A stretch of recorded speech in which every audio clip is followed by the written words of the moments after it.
On your opinion, which countries also suffered more from recent political situation and in economy?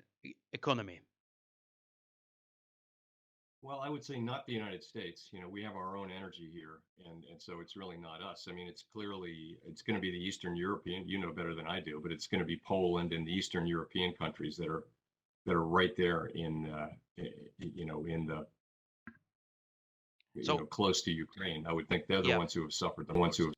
I'm aware that Ukraine's suffering is. I mean, I can't personally experience it, but we all see what's happening. You know, people like me just want to support you in any way we can.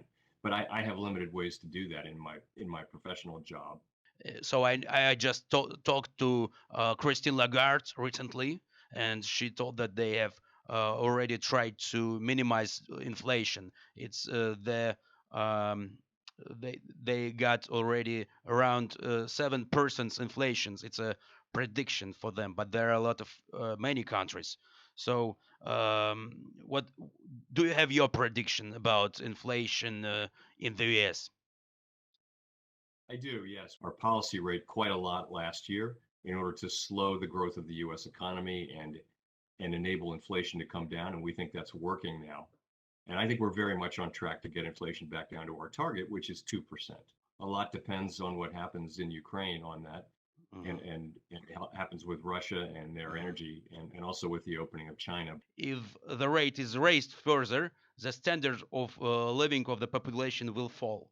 So, how much should it fall in order for the Fed to stop raising the rate? Hmm. You know, we've raised rates quite a lot, and it's the market is already pricing in two more quarter percentage point rate hikes. We'll look around after we make those two, and we'll say, should we do any more?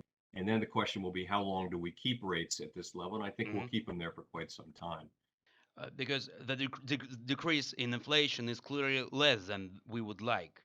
And if it starts to rise, is the Fed ready to raise the rate sharply again? Yes, of course, we will. If we need to raise our rates more, then we'll absolutely do that. We raised rates very sharply, historically sharply last year Mhm. to get to the place we're at now.